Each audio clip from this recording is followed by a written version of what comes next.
All right, good evening. I'd like to call this regular meeting of the Board of Selectmen to order at May 12th, 2026 at 7:32 p.m. in the show conference room. If you would please stand and say the Pledge of Allegiance. Karen, would you please lead us? I pledge allegiance to the flag of the United States of America and to the republic for which it stands, one nation, under God, indivisible, with liberty and justice for all. Okay, for the record, if we can just go around the room and introduce ourselves. Karen Reddington Hughes, Selectman. Richard Coates, Selectman. Paul Zolpa, First Selectman. Okay, the first thing I'd like to do is entertain a motion to add under new business item 3, discussion of DOT micro grant. Second that. Okay, any discussion? All those in favor? Aye. Opposed? So moved. Okay, thank you.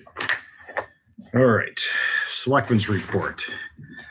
So this will be my final update on the Heskey Bridge project, as the bridge was officially reopened on May 1st, 2026, a full 2 weeks ahead of the promised completion date. Hopefully, residents in the surrounding neighborhoods affected by the detour are now seeing a return to normal traffic patterns.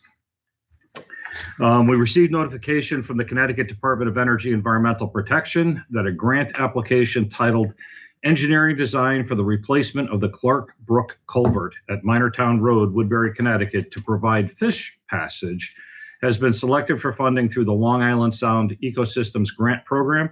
The town has been awarded $241,032, which will be used to develop engineering plans for the replacement of the culvert on Minortown Road. We're in the process of reviewing the grant requirements along with town council review prior to bringing it to the board for discussion. On May 9th, the board held its second strategic planning workshop utilizing design thinking techniques to identify long-term town projects, establish priorities, and explore potential funding strategies. Besides the 3 selectmen, members of the Board of Finance, a member of the Commission for Seniors, and residents participated in the workshop. The top priority identified was a new public works building, followed by Hollow Park, town offices, the Business and Economic Development Commission, Main Street, the library, police station, roads, open space, senior center, and overall town asset management. The next step in this process are to identify specific actions required for each of these areas and develop a rough order of magnitude cost estimate to be used for future planning and budgeting discussions. At the April 20th town meeting, the town authorized the use of opioid settlement funds for the purchase of AEDs for the police department and Woodbury Ambulance. The LifePak 35 AED was delivered to Woodbury Ambulance on Friday, May 8th, and will be placed into service shortly. The AEDs for the police department and the show building are expected to be delivered June 5th. Building maintainer Ed McGrath, fiscal officer Nairi Peck, and I met with Titan Energy, and a project manager has been assigned to work with the town. We have provided Titan with information on town buildings, historical energy consumption, and our Eversource contact. Titan Energy will be developing an energy plan over the next several weeks and will share it with us once it's complete. In addition, Energia, which assists municipalities in energy contracts, has received our energy consumption data and is currently analyzing it to determine whether there are opportunities for assistance or cost savings. The review is ongoing, and I'll report back once Energia's analysis is complete. Last Friday, you may have noticed orange cones placed along the sidewalks at the Shove Complex and the Senior Community Center. Minor sidewalk repairs were completed to address damage from last winter and to correct several tripping hazards. All work has now been completed, and Ms. Doyle is now a happy camper. As reported in the last meeting, construction of the family restroom at the Hollow Park is now underway with an original completion date target at the end of May. However, during construction, an unforeseen issue was discovered with the septic connection.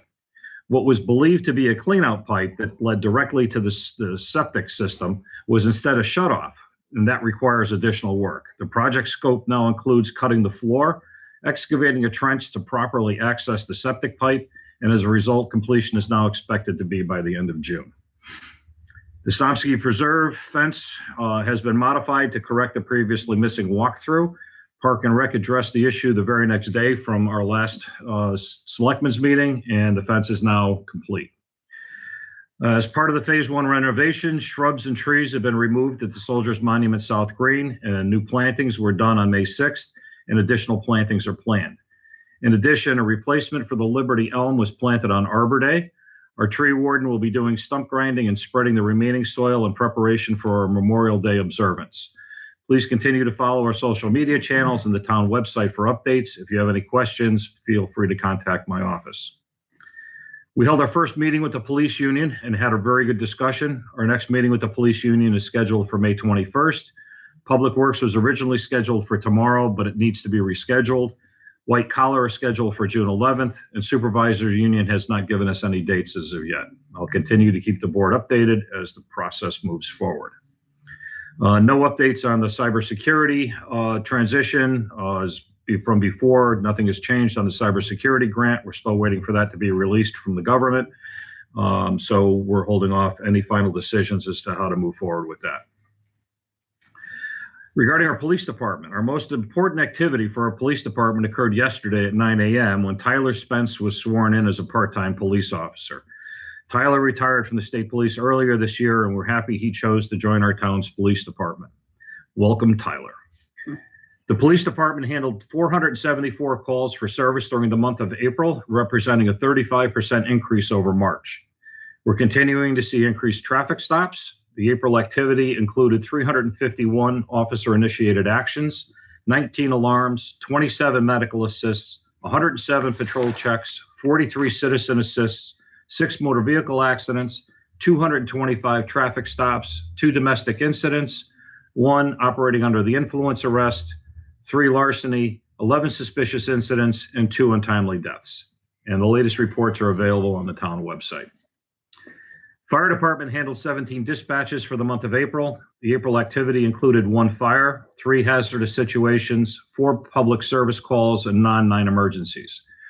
Piece of advice to all: do not use the Q word, the word that's opposite of loud, when speaking with fire department officers. At the referendum polls, the deputy chief and I were chatting, and that word was uttered. And the fire department then had 8 calls over a 12-hour period, with 3 occurring simultaneously. Both the deputy chief and I have been counseled by the chief to never speak that word again. It's just a word of caution for everyone. The ambulance activity, I did not receive a report for the month of April, and I should have a report for you guys next meeting. Public Works is performing some second pass road sweepings and continued pothole repairs, and they also will be doing some cleanup of the downtown area in preparation for the Memorial Day parade. So you'll see the sweepers running up and down over the next week or two. Several upcoming events to be aware of. It's National Public Works Week next week. This year's theme is Rooted in Service, Powered by Community, and it recognizes the deep foundation of public works and its vital role in supporting thriving communities. From highly visible projects like roads and bridges to the behind-the-scenes work of maintaining water and sewer systems, public works professionals provide essential services that keep our communities connected and functioning every day. Remember to thank our guys next week. Please join us for the Woodbury Memorial Day Parade on Sunday, May 24th, beginning at 2 p.m. The annual tradition is an opportunity for our community to come together to honor and remember the men and women who gave their lives in service to our country. The Pomperaug Valley Garden Club is celebrating its 100th anniversary this year and has several special events planned. On June 6th, they will be sponsoring a Susan B. Shove hike and reenactment. Additional information about this event and others in their centennial celebration can be found on the library website as well as on the Garden Club's website. June 11th through June 13th, the Woodbury Public Library will be hosting the Pomperaug Valley Garden Club's flower show called Historic Woodbury in Bloom. The show will be open to the public and will be held in the library's gallery. On June 19th, the Woodbury Republican Town Committee will hold a Juneteenth celebration on the North Green from 6 to 8. The evening will include live music, hot dogs and soda, and a reading of the Emancipation Proclamation. Residents are encouraged to attend and take part in this meaningful community celebration. On July 4th at 10 a.m., the Woodbury Democratic Town Committee will sponsor a public reading of the Declaration of Independence on the steps of the Woodbury Public Library. Residents are encouraged to attend and take part in this Independence Day tradition. On June 8th, the Summer Concert Series is kicking off with the town's America 250 celebration. There will be displays, food trucks, and a night of music from Night Shift, bringing the best of the 60s, 70s, and 80s with fun, crowd-pleasing hits. Stay tuned for more information. America 250 event will be held on the Woodbury Public Library on Saturday, June 11th at 1 p.m. Town Tree Warden Bud Neal and myself will unveil a special bench created from wood descended from the Connecticut's original charter oak. Immediately following the ribbon cutting, attendees are invited to the gallery for refreshments to view the treasures of Woodbury, a special collection of town-owned arts and memorabilia. Guests will also have the opportunity to purchase their own piece of charter oak history along with other America 250 merchandise. And that is my report. Karen? Okay, let's see. I passed on an application that was received from America 250 Connecticut Commission, and they are offering stipends for all of the towns. So if our committee can get it in on time, they can get a $750 stipend. And that would be helpful to, I'm sure, some of the activities that they're going to do. I did pass that information on to the head of the America 250. Okay, perfect. The town of Woodbury, the referenced engineering grant that they got is an engineering design for the replacement of the Clarkbrook culvert for the Minor Town Road and habitat restoration. So it's planning, engineering, and design. And according to the records that I was given, it was $241,032. That's what I got. So I've had many inquiries from Minor Town Road residents as far as like how that will impact them, but I really don't know. So that will be to be determined. Yes. The other information I had is through tourism as a regional representative there, that the ctvisit.com website, if any of the small businesses, museums, or any of the areas that have any art or culture would like to apply for the open house day. That day is Saturday, June 13th, 2026. If you sign up over the ctvisit.com, then with your information, they will add you to the list. It is free to participate. And you would be expected to either offer specials, some sort of open house. So far, we already have Bleep House, and Leroy Anderson House is on that list presently. But they're looking for museums, arts and culture, historical sites, farms and restaurants, and people that are there basically offering free discounted admission or special offers. And that's my report. So actually on that last one, the Garden Club ought to include because that's June 13th is the last day of their flower show. Yes. At the library. The floral tribute, it's a floral tribute to the town of Woodbury. It's at the library. It's a free event to the public. And it will be an interpretation of the various historic buildings in town and the fountain. And that's on that day at the library. Oh, so we that's may great. want to, you may want to, we'll talk with Susan, and maybe that's something that we can get onto visitct.com to get a little more. It's gonna be gorgeous. Perfect. Richard?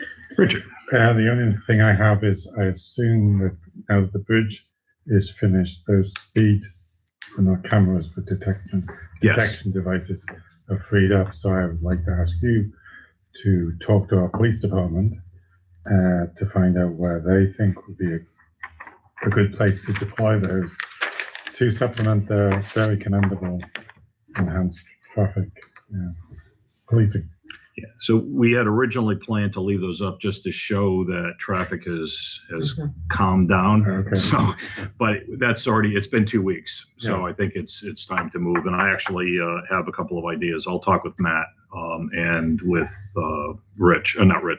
Dave, to talk about where those should go. Because I know we've gotten some complaints about speeds in other areas, so that may help us with monitoring some traffic. There's no shortage of No, there is no shortage of places, right? That's all I have. Okay, thanks. And can I add something? Sure. Okay. I would also add that Mr. Burgess also gave me a call, that we had a nice conversation, but he's already here, and I think that he's under privilege of the floor. Yeah. So I will not discuss that. Okay. Perfect.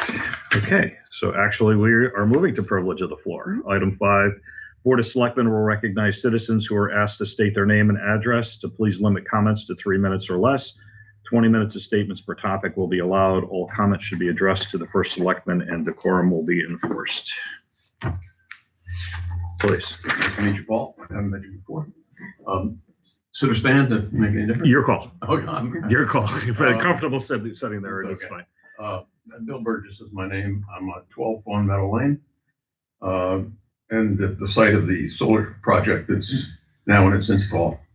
And I just wanted to bring you, Paul, and the board to the attention to a change in plans of Eversource during the installation that we just found out about on Friday.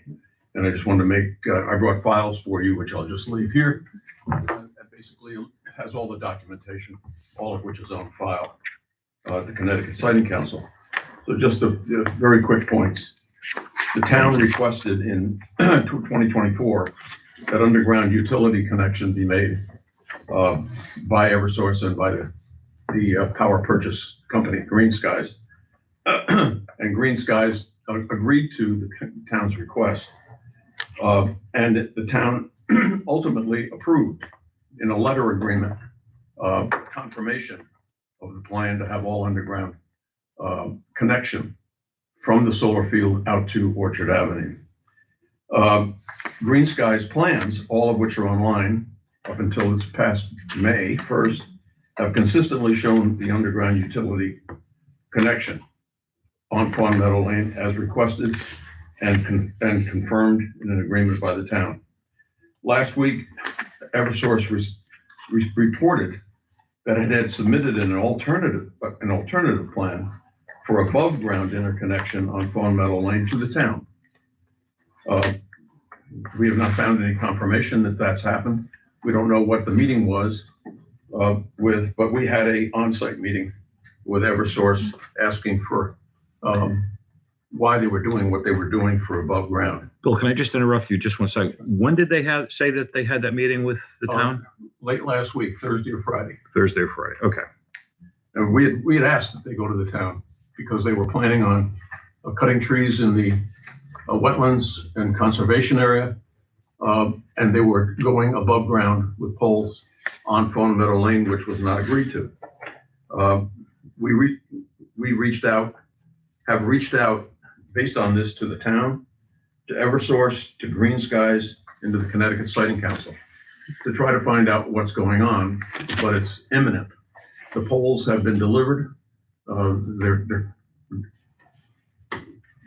troops are on Orchard Avenue, and Eversource must finish their install work by June under contract so that the development and implementation plan can be approved by the Siting Council, which is now set for July 30th. It was originally May 30th. And all of that is because Green Skies is coming with their final implementation of the solar field starting in September. So we're just trying to figure out what's going on, why was not the alternative plan discussed? We've gotten no feedback, and yet it's a clear difference, unfavorable difference of putting 45-foot poles on Fawn Meadow Lane, which was never agreed to based on what the town wanted and agreed to. So okay, we just wanted to bring that to your attention. Thank you. So Karen did reach out to me after you called her. I checked with land use. Land use had a call with Eversource, but there was nothing discussed about changing the plans on Fawn Meadow. I also checked with the tree warden, and the tree warden said that he was up there with Eversource on Friday, marking some trees, but and I asked him today specifically, and he said there was no discussion of poles on Fawn Meadow. There was discussions of poles on Orchard, which is always the plan. Right.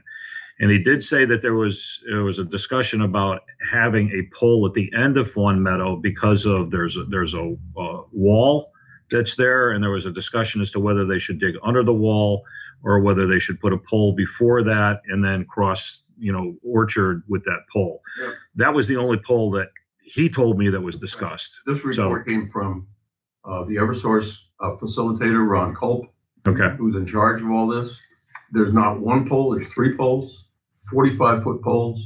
One is back into Fawn Meadow Lane by the shared driveway of a number of residences. Another just outside that wall, and another that you've heard about from John Dominello, Yes. which is on the other side. So where there were no poles and underground, Eversource is going underground the full length of Fawn Meadow Lane. Nobody can explain why they don't just go out as they were planning. And all that's in your file there. Right. Why don't just, nobody can explain why they're not just completing it and then putting your pole on Orchard as they had originally planned. Okay, so it's your understanding that they're still going underground through most of Fawn Meadow, and the issue is the very end Where they of come with the Fawn Meadow. interconnect, Yes. go a 45-foot pole with an 8-foot cross. Yeah. Right about 75 yards, 100 yards in on Fawn Meadow Lane, Okay. requiring another 75-foot pole just on the other side of that stone wall. Right. And another pole across on John Dominello's land, which he'd never known about. Right. And our point was, why can't they go underground? And why, if the town is the trustee of the conservation area, why can't the town be involved in allowing for any kind of an exception for the trees that Eversource already marked to allow that alternative means of getting the line out to Orchard? Okay. So it just seems like it needs some help, support. Yes. We're a little bit lax to it, but I've been involved in this since the beginning. And I called the siting council, Melanie Bachman, who's the head of it, left a message with her, left a message with the Eversource folks, left a message with Green Skies, but everybody's kind of quiet here for a minute. Okay. All right. I just want to bring it to your attention. Thank We you. don't know what to do. All right. So I will reach out. We have a direct contact. We have an account representative for anything that has to do with Eversource in the town. I will contact him tomorrow morning and ask for something, for more information as to what's going on. I'll ask the land use, the town planner to also jump in on this and take a look, because I don't understand why, our tree warden said it can be done. You can dig a hole on one side of the wall, a hole on the other side, and bore just like you do when you're going down through a road. Yep. Right? There's no reason why that can't be done. So I'm And not the trees sure. were already marked as an other alternative where you could jog across right behind the wall and have your equipment pad behind the wall, because they have to have another equipment pad for the transfer. comes out of the ground, the transformer, whatever. Right. Or for the transfer up It from just- ground to. Given that it was committed, the town requested it, it was agreed to. Eversource is their own entity because they have utility easement. They're not tied in directly. But all the plans that you now see show with Eversource's agreement, a better plan than what they're now anticipating doing. Okay. And that's got us uptight. Yep. Understood. Okay. Thank you. Okay.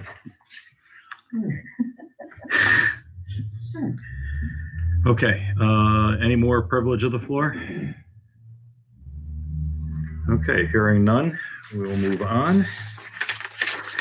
Next is correspondence. I do have two letters. First one is the letters of resignation. Dear Susan Muchler, please accept this letter as formal notice of my resignation from my position at the Woodbury Public Library. My last day will be June 6, 2026. Thank you for all the opportunities I've had during my time at the library. I will forever be grateful for everything I have learned here. This team has truly taught me so much. I wish the library and the town all the best and hope to stay in touch. Please let me know if there's anything I can do to assist with the handover of my duties before departure. Sincerely, Sarah Shelton. And the next letter, I'm going to have to struggle through this a little bit because this is a little difficult to read. So it's to the Shade Tree and Sidewalk Committee. Please accept my check for $150 for the restoration project at the South Green. The final removal of those horrid shrubs engulfing the plaques with the names of World War I and World War II soldiers is a blessing long overdue. How magnificent those boulders look driving south towards the green. They have the honor of protecting those names and memories. It gave me chills to see them finally released from the grip of the vegetation. Hopefully they will remain so. In years past, before our move, I would go by to trim as best I could to reveal all the names. One has to see and feel the names as well as touch the stone, the back of it, the top, the sides. It's all part of the names, the reflection of viewing their experiences. It pleases me so much when I drive by. I've stopped several times to walk around. I look forward to the results. Thank you for your efforts. Sincerely, Judy Arati.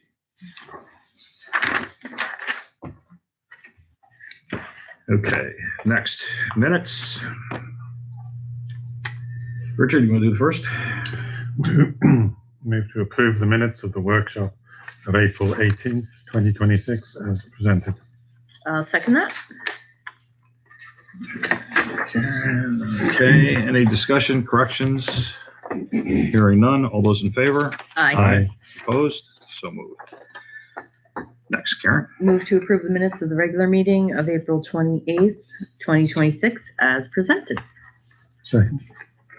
All right, any discussion, corrections? This was Deb's last act. We'll have to send her a message saying congratulations, you made it perfect. You made it perfect. Okay, all those in favor? Aye. Aye. Opposed? So moved. Next, approve the minutes of the workshop of May 9th as presented. I'll second that. All right, any corrections? Hearing none, all those in favor? Aye. Aye. Opposed? So moved. Good. Thank you. No bid awards and donations. All right, first donation. Karen, do you want to do that one? Sure. I move to accept with gratitude the donation of $3,400 from the Newtown Savings Bank to the Woodbury Parks and Recreation for sponsorship of the summer concert series. Second. All right, any discussion? That was very lovely of them. Nice. Yes, so they are one of the two sponsors of the summer concert series, along with Long Meadow. All right, all those in favor? Aye. Aye. Opposed? So moved. Okay. Next is a proposal to donate. So I'm going to make the motion and then we can have a discussion. Move to accept with gratitude the donation of a Walker hanging art display system valued at $2,000 from the Pomperaug Valley Garden Club to the Woodbury Park and Rec for installation at the Old Town Hall as a gift celebrating the Garden Club's centennial anniversary in conjunction with America 250 celebration and Woodbury's 367th year. I'll second the motion. Karen. All right, so my apologies, this is a late ad, so I usually try and get these out to you, but these were happening this afternoon. So basically, Catherine, yeah, if you want to talk for a few minutes and she can explain, she actually has a sample Oh, nice. and some pictures that are in here as well. Yeah, you should have photographs. The Pomperaug Valley Garden Club, which is celebrating its 100th year this year in Woodbury, wants to donate an art display system, which is very, and I have a brochure here if you'd like to see it, which is something that's been used in libraries, galleries, museums, all over the country. Locally, it's at the Roxbury Minor Memorial Library and also at the Weston Library and the Westport Library. So this is a system that is very modular. It hangs off of a piece of molding at the top of the room. It unhooks. It's stored. It can be stored in a closet or whatever. Each piece comes in various lengths, and each piece holds various weights of art, posters, whatever might want to be displayed. So in our view, the Old Town Hall is used by a lot of different organizations. The community theater, we use it on occasion. I know there's a yoga group that uses it. There are various people, exercise groups, whatever. So we thought, that it's a gorgeous room, the Old Town Hall. It's beautiful if you haven't been in there. It's beautiful, it's big, and hold 200 people at least, sometimes more if you use the mezzanine. And we thought, well, why don't we put in this display system that a lot of people can use? It would be a centennial gift to the town, fully paid for by the Garden Club. The pieces, the installation, the painting of the molding, everything. And basically it's molding that we're putting up, and it would be put up above the shutters. So it's above the shutters. If the shutters open, the molding is above it. shutters would not interfere. When the molding is open, or when the shutters are open, I should say, the molding pieces would only be used where there's open space. Okay, so the shutters would not interfere, and they would not hit artwork or anything else, because the strips would be in that space. So that's what we'd like to do. We think it would be wonderful for the town. The pieces, I have them here, I have samples here, are very portable. They hook on, they hook off. I was very involved in an event in the Roxbury Library, and all of these pieces, and there are sections that attach and screw in, are stored in a closet. So they can be stored in a closet. They wouldn't be hung up all the time. They would be hung up when somebody needed them or wanted to use them. And so they'd be safe in a closet and stored. And I think it would be a lovely addition to the Old Town Hall. I am not